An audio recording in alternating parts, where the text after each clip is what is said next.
Katakan pada kanan kirimu, Yesus mengasihimu. Ya, thank you guys. Oke, thank you. Shalom saudara semua. Senang sekali finally ada di sini saudara ya. Wow, I'm finally. Saudara, saya udah mendengar perjalanan UC ya, UC Church itu dari awal. Bahkan sebelum mikir untuk jadi gereja, saya masih ingat Yoses ini tiba-tiba kontak saya di DM saudara ya. Tiba-tiba, Pastor saya pengen bertemu. Pada waktu itu masih apa namanya grup ya, belum belum ada gereja gitu ya. Dan saya mendampingi dan ngobrol sama Jimmy, Revano, ya, Yohana, sama Kath, dan akhirnya saya ngajakin mereka untuk ikutan intensif, ya, dan bahkan sampai ngobrol tentang APS dan yang lain-lain. Waktu saya masuk ke sini, wah visinya, misinya udah I feel at home gitu. Ya, kayak bukan tempat untuk orang sempurna ya, tapi kita semua disempurnakan oleh kuasa Injil dan oleh anugerah Kristus Yesus. Dan bukan tentang sosok seseorang. Saya juga suka karena nggak ada yang diumumkan siapa yang khotbah, karena nggak relevan itu. Yang penting Kristus yang diberitakan, amin saudara ya. Jadi bukan tentang gerejanya, bukan tentang gembalanya, bukan tentang worship timnya, bukan tentang produk yang dijual, tapi tentang Injil dan Kristus Yesus yang menyelamatkan kita semua, dan kuasanya yang selalu mendampingi kita. Itu yang menjadi emphasis ya, itu yang menjadi sesuatu yang paling berharga. Jadi I'm just so happy to see bahwa banyak orang-orang yang excited about the gospel, bukan excited about entertainment ya saudara ya. Ya. Jadi hari ini sebenarnya ini adalah apa namanya, kita ini minggu terakhir sebelum kita masuk Advent saudara. Saudara tahu Advent adalah artinya itu Adventus, itu artinya penantian. Penantian itu kita menantikan kelahiran juru selamat. Nah, tentu saja sekarang kita tidak perlu menantikan kelahiran juru selamat karena juru selamat sudah hadir. Tapi apa yang terjadi? Kita sedang menantikan kedatangannya dia yang kedua kali, ya saudara ya. Tetapi saya juga mau mengajak kita bahwa di dalam penantian-penantian ini kita perlu merenungkan apa yang menjadi signifikansi Kristus buat hidup kita. Dan hari ini kita akan bicara tentang Christ our acceptance, Kristus penerimaan kita. Dan ini adalah bagian penting dari pengajaran kisah-kisah Natal, di mana kisah-kisah Natal ini adalah bagian yang menunjukkan kenapa kok Kristus itu mengalami hal-hal tersebut. Dan hal ini juga jarang dikemukakan, dan kita akan melihat bersama-sama di Lukas 2 ayat 7, dan kita akan melihat bagaimana apa yang Kristus alami itu sebenarnya merupakan bayangan. Semuanya katakan bayangan, bayangan. Jadi bayangan ini mempunyai makna Injil yang besar. Jadi kita perlu merenungkan ini karena ini ada suatu keindahan dan memiliki makna yang bisa kita aplikasikan di dalam hidup kita. Kita baca sama-sama Lukas 2 ayat 7. 1, 2, 3. Dan ia melahirkan seorang anak laki-laki. Anaknya yang sulung. Lalu dibungkusnya dengan lampin dan dibaringkannya di dalam palungan karena tidak ada tempat bagi mereka di rumah penginapan. Nah, saudara tentu tahu ini ceritanya siapa ya saudara ya. Ini Maria melahirkan Yesus Kristus dan dibungkus dengan kain lampin. Tentu saja mereka ada di kandang saudara. Tapi di sini ditulis adalah dibaringkan Yesus di dalam palungan. Saudara tahu palungan adalah tempat yang najis buat seorang gembala karena dia harus menaruh makanan ternak supaya kambing, domba, dan lembu itu bisa makan di sana. Dan kenapa kok Yesus diperlakukan seperti itu? Karena tidak ada tempat bagi mereka. Nah, saudara, saya perlu menunjukkan sedikit bahwa segala sesuatu tentang pasal Lukas ini itu seperti nubuatan. Nah, Lukas bukan sekedar reporter sejarah, meskipun dia tentu saja menceritakan kepada kita hal-hal yang akurat tentang, karena Lukas ini yang paling akurat, saudara ya. Bagaimana Yesus dilahirkan? Dia juga seorang guru. Namun bukan hanya itu, bahwa kita ingin belajar bahwa kisah Natal menceritakan bagaimana Yesus Kristus datang untuk ditolak dan dikucilkan bahkan dari lahir, saudara. Dia menunjukkan kepada kita bahwa Yesus Kristus bahkan dalam kelahirannya aja nggak punya tempat. Dan kalau kita teruskan di ayat ini, ada seorang imam tua, ya kalau sudah baca di Lukas 2, saudara akan lihat di ayat berikut-berikutnya, ada seorang imam tua yang namanya Simeon. Saudara pasti tahu dia yang terkenal dengan lagu, ada lagunya, itu ada lagunya. Kalau dalam bahasa Latin namanya Nunc Dimittis ya. Saya pernah bikin khotbah berseri semua lagu-lagu tentang Natal. Itu lagunya Maria, ya Magnificat ya kan, Nunc Dimittis dan yang lain-lain. Ada lagu Gembala ya. Dan Simeon itu sampai nyanyi dan dia memberikan sebuah nubuatan lagi. Nah, nubuatan ini penting banget. Apa maknanya buat kita? Nah, ayat 34, ayat 35, ini terjemahan sederhana Indonesia berkata begini. Lalu Simeon berdoa supaya Allah memberkati mereka. Siapa mereka? Maria dan Yusuf dan Yesus. Kemudian dia berkata kepada Maria, dengarlah, sesuai rencana Allah. Wow, ini sesuai rencana Allah. Melalui anak ini, banyak orang Israel akan jatuh dan dihukum oleh Allah. Dan melalui anak ini juga, banyak orang akan dibenarkan di hadapan Allah. Tapi lihat, baca sama-sama. 1, 2, 3.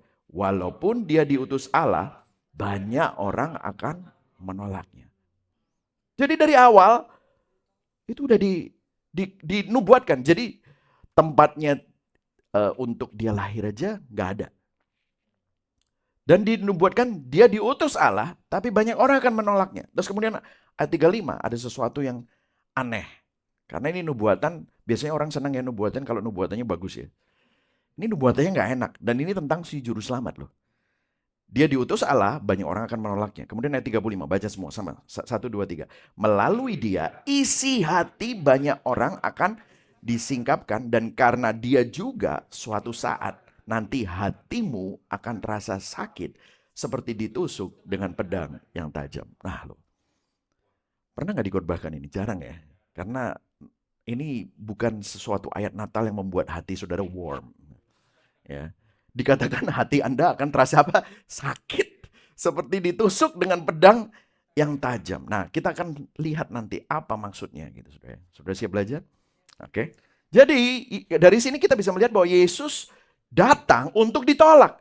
Yesus datang untuk membuat orang marah pada dia karena dia ditolak. Dan dia bukan hanya ditolak, tetapi nanti membuat orang itu disingkapkan isi hatinya. Yesus datang untuk tidak disenangi. Yesus datang untuk dikucilkan. Dan Yesus datang untuk mengungkapkan isi hati dan membuat orang-orang menentang dia. It's weird ya, kenapa ya kok kayak begini? Bukan karena dia suka ditolak, bukan. Atau ditolak, ada orang yang merasa gini, dia merasa perlu ditolak untuk merasa penting. Gue ditolak nih, ya berarti banyak oposisi, berarti gue doing something right. Untuk merasa penting. Jadi Yesus datang bukan untuk mencari penolakan demi penolakan itu sendiri.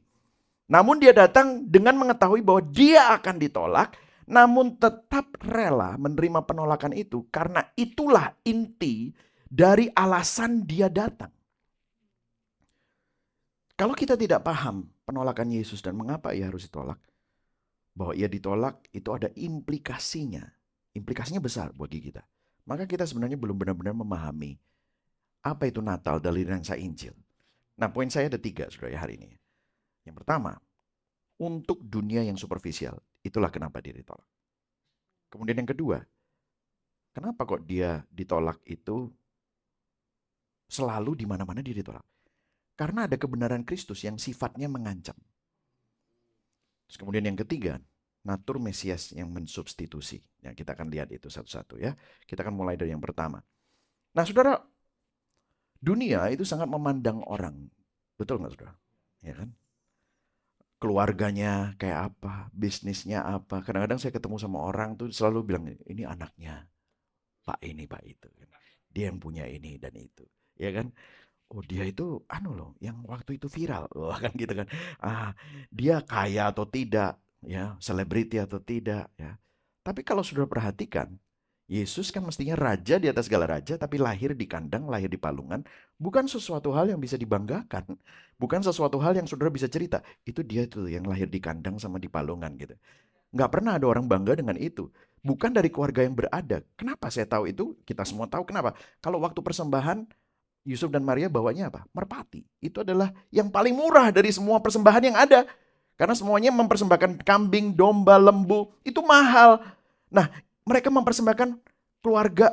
Ini mempersembahkan merpati. Artinya keluarganya bukan hanya pas-pasan, tetapi keluarga miskin. Nah, kalau saudara kita lihat di Markus 6, dia waktu, ini salah satunya, saya kasih background ya. Salah satunya dari beberapa komentari, banyak orang itu pertamanya takjub. Karena pada waktu Yesus melakukan banyak mujizat, wah dia melakukan dan mengajar di mana rumah-rumah ibadat. Orang tuh takjub dengan cara dia mengajar. Tetapi waktu mereka mengetahui bahwa Yesus yang melakukan mujizat, Yesus yang mengajar di rumah-rumah ibadat, di mana semua orang takjub itu, ternyata siapa dia? Dan dia ditolak di kampung asalnya. Kenapa? Di Nazaret. Kenapa? Nih lihat nih di Markus 6 ayat 3 dikatakan begini.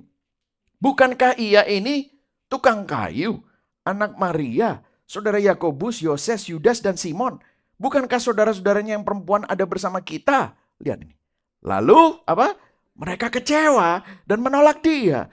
Maka Yesus berkata kepada mereka, seorang nabi dihormati di mana-mana kecuali di tempat asalnya sendiri, di antara kaum keluarganya dan di rumahnya.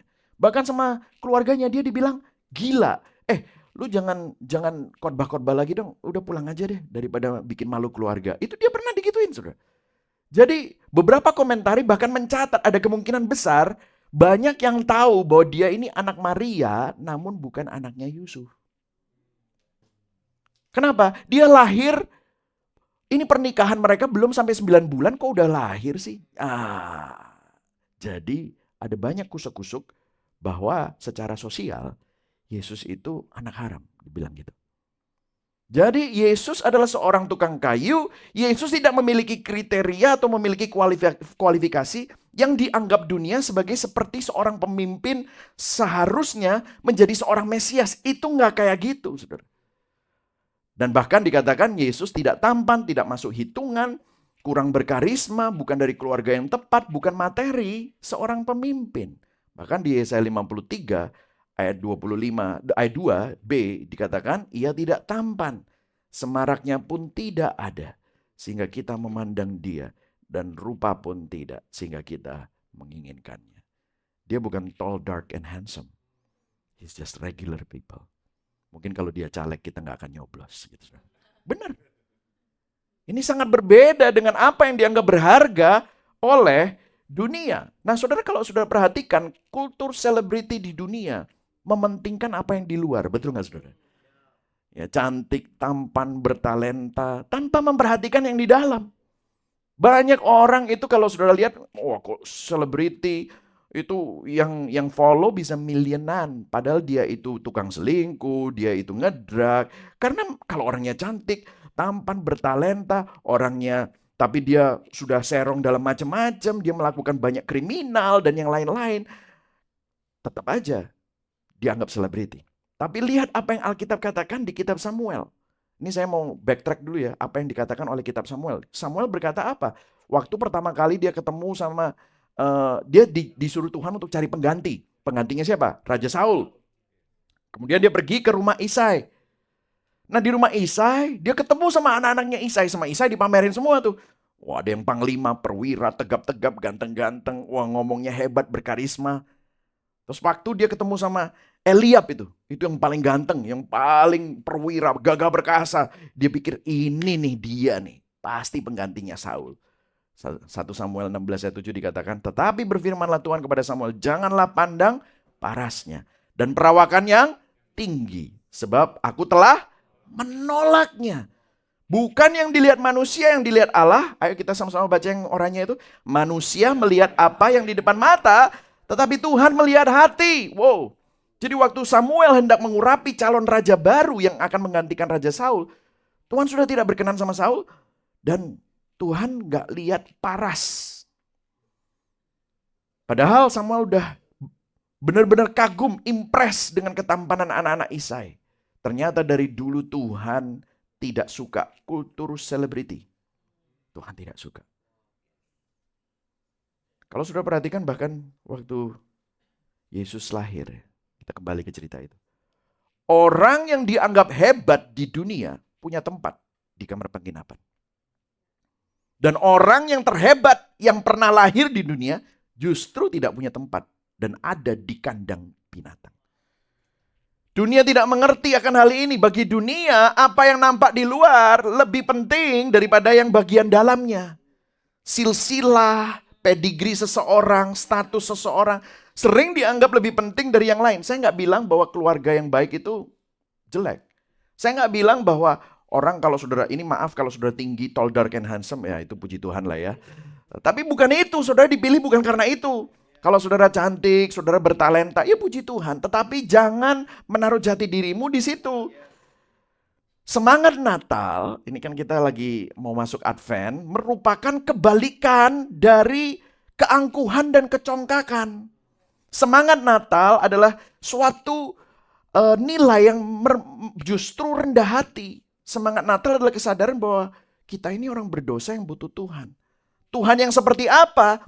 Tuhan yang bukan hanya berpihak pada orang-orang kuat, orang-orang cantik, orang-orang tampan, orang-orang berpengaruh, orang-orang pintar.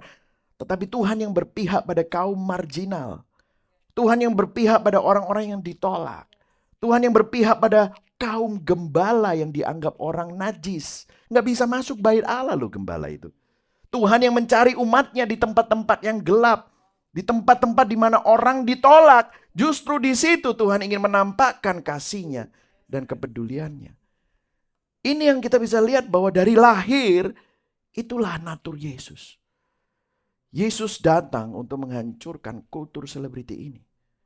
Status, kecantikan, penampilan, pencitraan, koneksi, posisi itu nggak ada artinya di hadapan Tuhan. Justru yang penting adalah bagian terdalam kita. Yesus mau menghancurkan kultur itu supaya saudara sadar bahwa itu bukan nilai yang perlu kita embrace.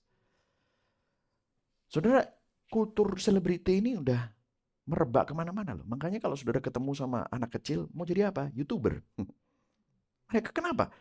Mereka ingin followernya banyak.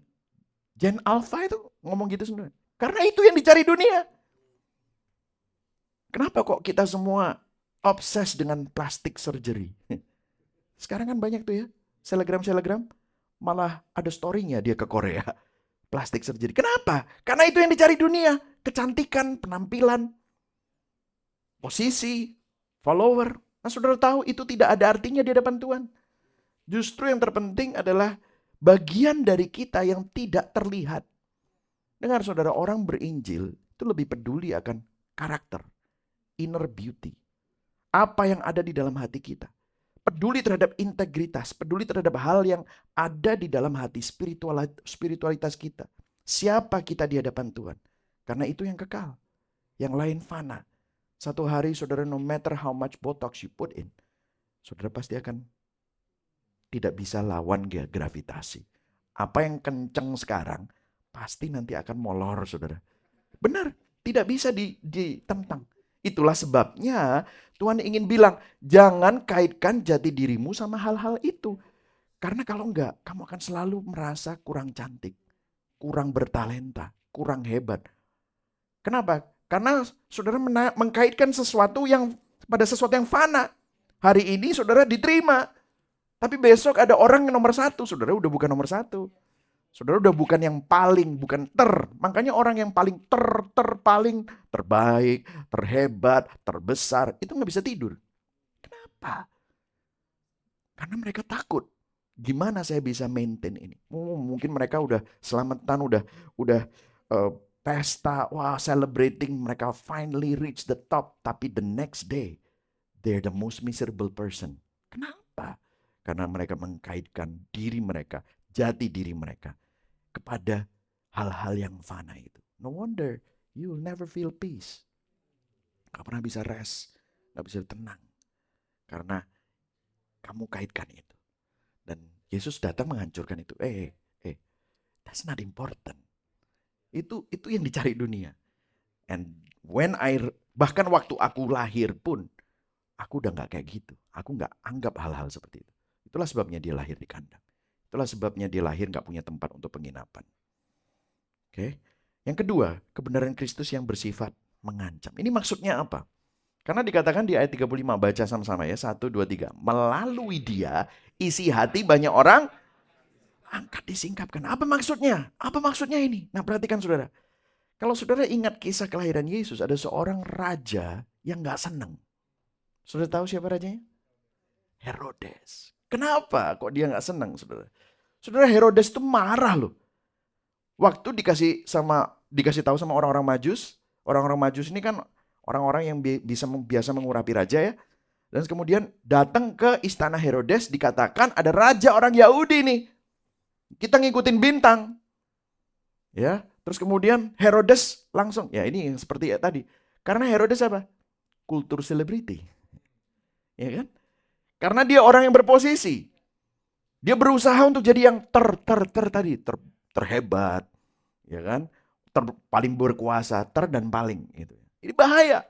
Dan saudara tahu, Herodes marah dan membunuh semua bayi Yahudi supaya making sure ini raja orang Yahudi nggak survive. Nggak ada yang nyaingin dia. Jadi kalau saya bisa simpulkan, Herodes marah dan membunuh semua bayi Yahudi karena dia takut jika ada raja lain yang telah dilahirkan. Nah mungkin saudara bilang, oke, apa hubungannya sama gua? Oh banyak. Sama seperti Herodes, kita pun akan marah dan takut pada saat Yesus mengatakan bahwa dia harus jadi raja atas hidup kita. Karena kita ingin terus menjadi raja bagi diri kita sendiri. Herodes gak mau ada sosok lain atau pribadi lain yang mengancam kedudukannya bahwa dia bukanlah raja yang tertinggi. Ketika Kristus datang, dia berkata, ini mengingatkan, dia raja segala raja, mengingatkan Herodes bahwa dirinya bukanlah raja yang sebenarnya. Maka Herodes insecure, membunuh semua bayi. Sama seperti Herodes, ketika Yesus Kristus datang kepada saudara, ketika Yesus Kristus datang kepada kita, dan dia akan ngomong, bukan kamu rajanya, aku rajanya. Yesuslah raja yang sebenarnya. Nah banyak dari kita bisa menjadi mungkin senang awalnya. Oh iya nyanyinya, lagunya enak-enak, of course lah. Yesus adalah rajaku. Tetapi banyak dari kita bisa jadi marah. Kita bisa marah sama Tuhan waktu benar-benar akhirnya siapa yang selama ini menjadi raja di hati saudara terekspos. Waktu itu mulai terbuka. Waktu itu mulai ternyata kamu itu bukan ngomongnya aja percaya Yesus dan percaya bahwa Yesus adalah raja. Tetapi sebenarnya bukan. Kamu hanya menggunakan Yesus. Kamu rajanya. Kamu yang menyembah sesuatu yang lain. Akhirnya kita bereaksi dengan begitu keras. Ada emosi yang muncul. Kita juga mungkin akan reaksi seperti Herodes. Kok bisa begitu? Karena gini saudara, kebenaran selalu mengancam ketidakbenaran. Kelurusan selalu mengancam kebengkokan. Kebaikan atau integritas selalu mengancam kejahatan atau korupsi. Makanya saya waktu dihadapkan dengan Injil, saya nggak bisa nyaman saudara. Kalau saudara dihadapkan dengan Injil yang mendarat di hati saudara, saudara pasti nggak nyaman. Saudara akan punya dua pilihan, saudara mau bertobat, saudara mau berperkara dengan Tuhan dengan hati saudara, atau saudara mau deny. You want to run. Makanya banyak hamba Tuhan, banyak gereja gak mau ke situ. Dia kasih yang lain. Yang membuat saudara termotivasi, tapi tidak mengubah hatimu. Dan akhirnya waktu saudara baca firman, saudara cari yang begitu-begitu, tetapi tidak mau berperkara dengan siapa yang jadi raja di hati. Itulah sebabnya kita perlu terus jujur. Karena sebenarnya kalau kita ngomongin Injil, itu yang diobok-obok. Itu yang di-challenge. Makanya kebenaran itu menyingkapkan isi hatimu. Bahkan pada waktu kita melakukan firman ya. Kalau saudara kerja, saudara berusaha jadi jujur. Saat kita melakukan firman dan berusaha hidup lurus mengikuti firman, kita akan juga seperti Yesus. Pasti akan ditolak, dibenci oleh para pelaku kejahatan di sekeliling kita. Itu loh kenapa. Tapi itu kamu gak akan kuat ngelawan itu kalau kamu gak ngelawan itu di hatimu sendiri. Karena di hatimu sendiri sering terjadi seperti itu. Makanya kita deny dulu, gak mau. And no wonder how many Christian compromise. Kenapa? Gak terjadi di hati. Makanya di luar gak bisa. Tapi kalau itu terjadi terus-terusan di hati. Sehingga jati dirimu tidak kamu kaitkan pada hal-hal yang fana dan hal-hal yang dunia tawarkan. Nanti kamu kalau misalnya ngelawan kultur yang sangat bengkok, yang sangat korup, saudara bisa punya ketangguhan dan conviction. Kenapa? Karena saudara udah melakukan itu di hati saudara. Karena orang-orang yang melakukan kejahatan akan merasa terancam oleh kebenaran yang kita hidupi. Tapi pertanyaannya kan begini, saudara udah hidupi nggak kebenarannya? Saudara udah menjadikan dia raja atau enggak? Bahkan saya sebagai hamba Tuhan pun, saya harus terus mengkalibrasi hati saya.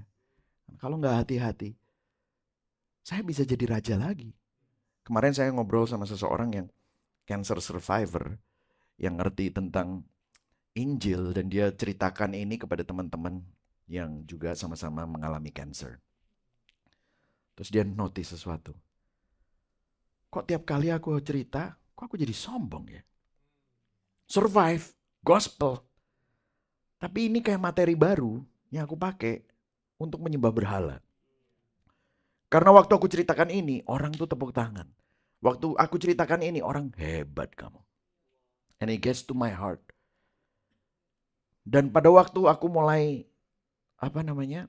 ketemu sama orang-orang yang dulu aku layani, dan orang-orang itu meninggal, nggak survive kayak aku mulai takut lagi, mulai sedih lagi. Bukankah ini buahnya seharusnya nggak seperti itu?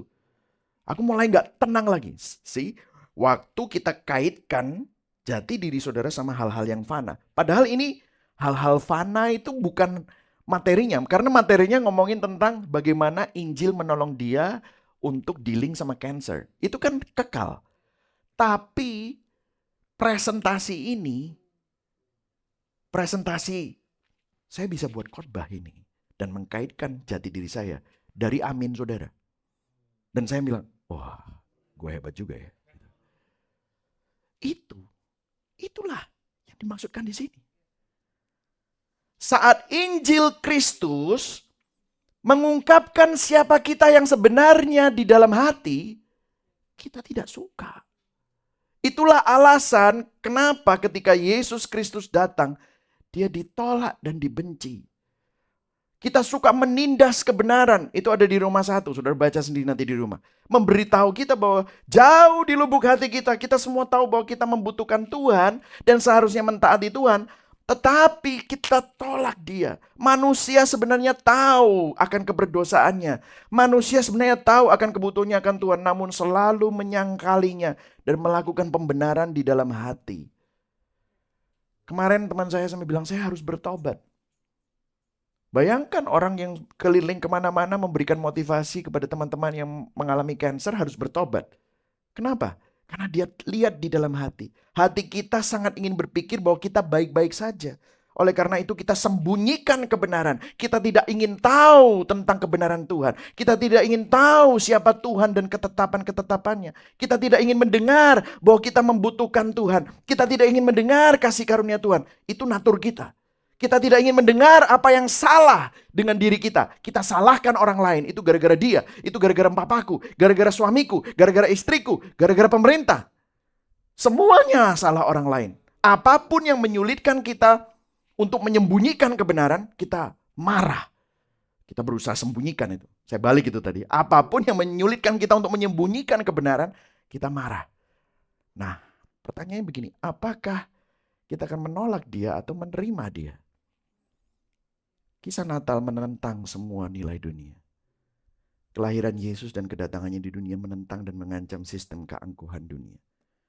Dan seringkali kita tanpa kita sadari, kita pun juga bisa seperti itu. Saya mau memperingatkan juga saya selalu peringatkan kepada leaders-leaders di tempat kami. Jangan sampai kita merasa bahwa kita kenal gospel dan kita jadi farisi-farisi gospel dan merasa diri lebih hebat dari orang lain. Tahukah kita semua bisa tahu Injil karena anugerah. Apa yang bisa kita sombongkan? Orang berinjil akan mengerti esensi ini.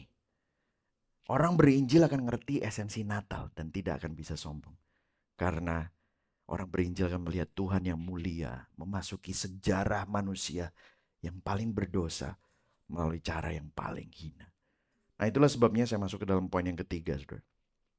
Saudara, Yesus Kristus datang, dia tahu loh, dia akan melawan semua nilai dan standar dunia. Yesus Kristus datang, dia tahu dia akan menghancurkan kultur selebriti. Dan dia tahu bahwa dia akan ditolak. Yesus juga mengetahui bahwa dia mengintimidasi orang-orang karena kebenaran yang akan dia bawa dan dia sampaikan dan akan mengancam kejahatan dunia. Yesus datang untuk ditolak, dikucilkan. Why? Mengapa dia tetap datang? Karena natur pekerjaannya yang adalah substitusi. Nah, izinkan saya kembali membaca bagian yang telah kita lihat tadi. Jadi Yesus datang untuk ditolak. Yesus datang untuk membuat orang marah padanya, untuk tidak disenangi, untuk dikucilkan, untuk mengungkapkan isi hati dan membuat orang-orang menentang dia. Why? Nah, disinilah saya mau menunjukkan tujuannya, klimaksnya. Saudara, tujuan Kristus datang untuk melakukan karya keselamatan sebagai Mesias adalah melakukan pekerjaan substitusi. Katakan sama-sama substitusi. Substitusi. Substitusi artinya ada pertukaran. Ada yang digantikan. Peran Kristus adalah menggantikan. Siapa yang digantikan? Saudara. Saya. Dia menggantikan kita. Nah, apa yang digantikan? Nah, ini yang harus kita ulik. Kita harus pahami. Gak cuma hanya general. Oh, dia menggantikan kita. Ya, gitu aja blanket statement itu gak akan do anything to your heart. Itulah sebabnya kita harus lihat ini secara spesifik. Nah, tadi kita udah baca. Natur penolakan Yesus kita bisa lihat di Yesaya 53 ayat 2b sampai 3. Natur, unsur, dan penolakan Kristus adalah ini. Dari tampangnya udah gak impresif. Ia tidak tampan. Semaraknya pun tidak ada. Sehingga kita memandang dia. Rupa pun tidak. Sehingga kita menginginkannya. Jadi kita nggak even drawn. Kalau ketemu sama orang, kayaknya dia keren ya. Aku pengen ngomong, Yesus nggak ada gitu-gitunya. Nggak ada karisma.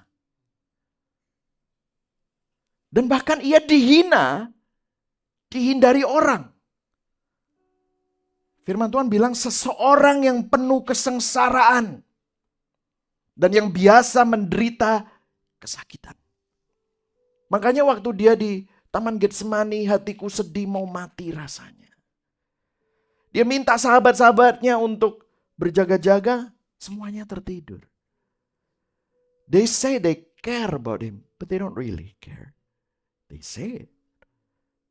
Ia sangat dihina sehingga orang menutup mukanya terhadap dia. Dan bagi kita pun dia gak masuk hitungan. Makanya tadi saya bilang, kalau dia ada baliho di mana-mana, kalah ganteng sama semua caleg yang lain. Gak ada tampang. Jadi ini adalah natur, unsur, dan penolakan Kristus. Tetapi yang kita sering miss, kenapa dia ngalamin ini? Why he experienced this? Ayat 4-nya. Tetapi, jadi kenapa tadi belum disebut? Dia cuma ditunjukin, ini loh. Ini yang menjadi natur penolakan Kristus, ini dia.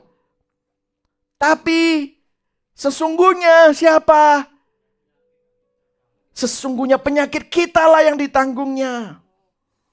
Kesengsaraan saudara yang dipikulnya. Saudara tahu nggak waktu saudara menaruh jati dirimu pada celebrity culture itu. Kamu tersiksa. Kita nggak sadar kita tersiksa. Orang-orang yang udah di top itu dia tahu.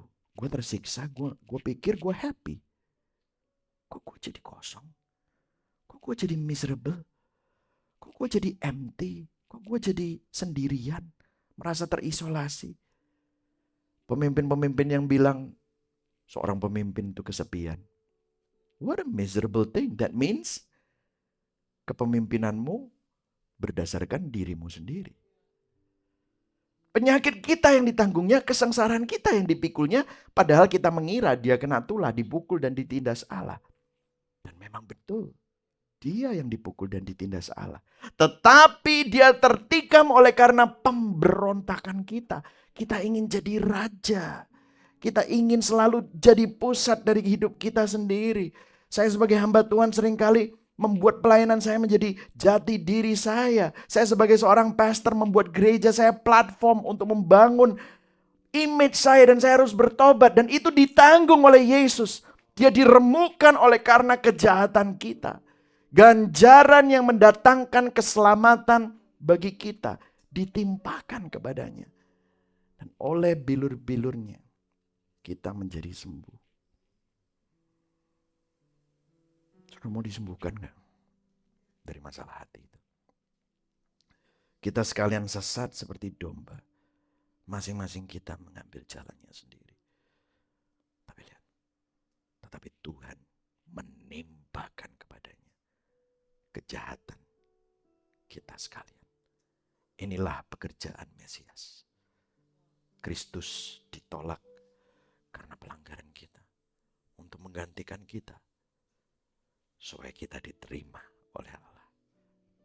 Itu artinya ketertolakan Kristus justru membawa penerimaan bagi kita. Tuhan menerima kita karena Yesus Kristus ditolak. Simeon berkata dia akan menjadi tanda yang ditolak. Bahasa aslinya juga ditentang. Perhatikan, karena Yesus ditentang, Anda bisa dibela. Karena dia ditolak, Anda diterima. Artinya keterbalikannya juga benar. Yesus tahu bahwa penerimaan dirinya berarti penolakan kita. Jadi waktu Kristus ditolak berarti dia rela ditolak supaya kita diterima. Dan dia tahu itu. Namun Kristus tetap memilih untuk ditolak bagi saudara dan saya. Karena begitu besar kasih Allah akan dunia ini. Sehingga dia mengaruniakan anaknya yang tunggal, dan anak yang tunggal itu tahu dia akan ditolak. Dan dia rela ditolak. Karena kalau dia diterima terus, saudara yang ditolak. Dia rela itu supaya saudara tidak binasa, melainkan memperoleh hidup yang kekal. Bahkan waktu kelahirannya, tidak ada tempat bagi Kristus di rumah penginapan di dunia.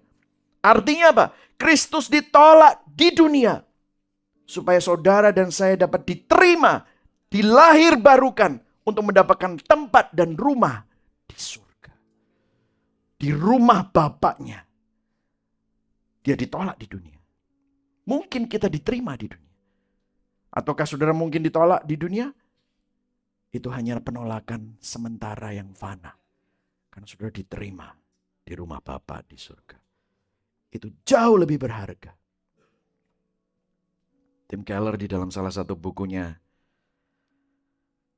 tentang The Glory of Christmas, dia bilang Tuhan mendatangkan penerimaan melalui penolakan. Perhatikan sini. Bisa jadi Allah memakai penolakan yang kita alami dalam kehidupan untuk mengarahkan hati kita kepada Kristus. Supaya kita melihat bahwa kita diterima olehnya hanya melalui Kristus. Begitulah cara Tuhan bekerja. Itulah paradoks Injil. Itulah indahnya cara Injil bekerja. Saudara menerima penolakan hari-hari ini?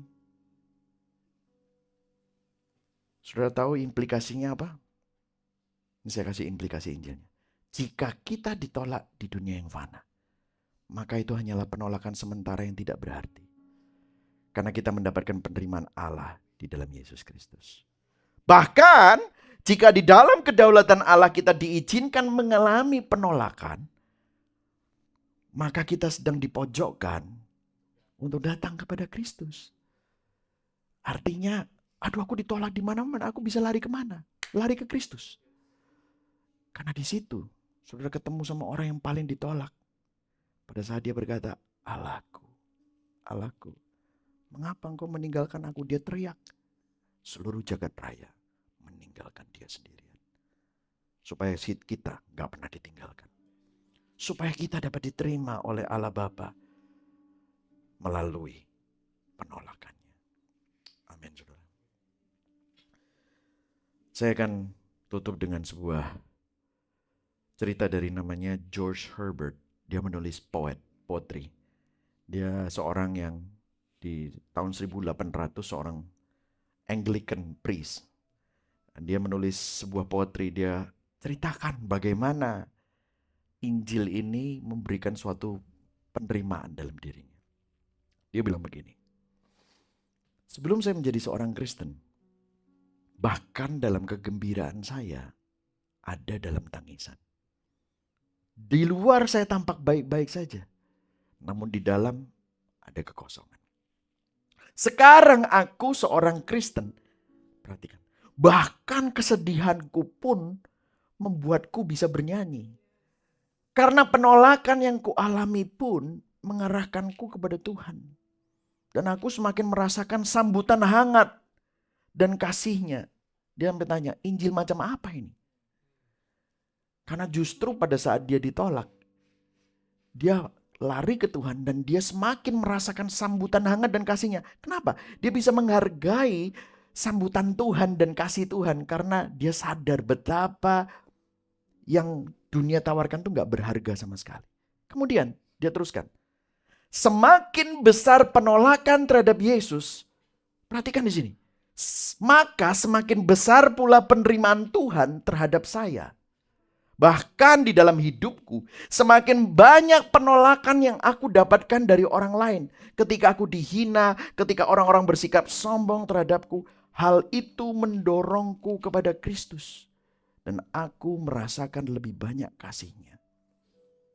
Bagiku, yang benar-benar membuat hatiku bernyanyi dengan syukur. Coba sudah perhatikan di sini. Yang tadi dikatakan, pada waktu aku belum Kristen, bahkan dalam kegembiraan, aku nangis. Di luar tampak baik-baik saja, tapi kosong. Sekarang dalam kesedihan, aku bernyanyi. Dalam penolakan, aku makin melihat keindahan Kristus.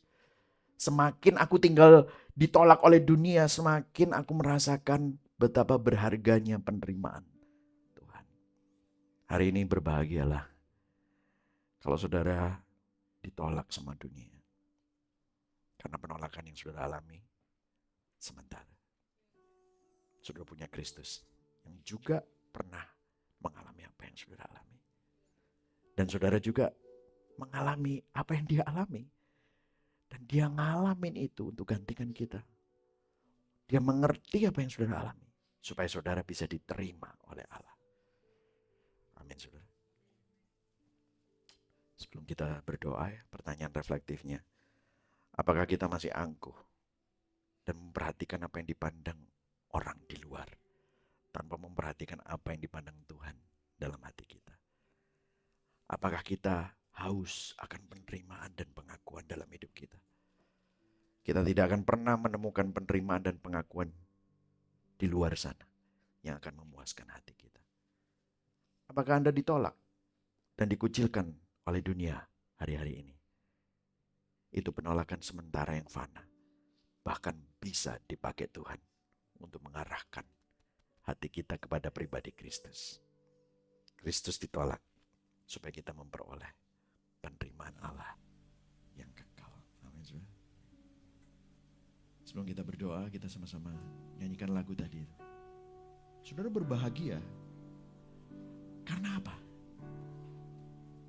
Kalau saudara berbahagia karena dunia, kebahagiaanmu itu short lived. Tapi kalau saudara bahagia karena apa yang Kristus lakukan, itu yang akan membawa kita memiliki sukacita. Bahkan saat saudara menangis, saudara bisa bilang, aku bersukacita. Amin saudara, kita nyanyikan lagu ini. Ku berbahagia, yakin teguh, yakin teguh, Yesus abadi, Yesus abadi, kepunyaanku, aku warisnya, ku ditebus, ciptaan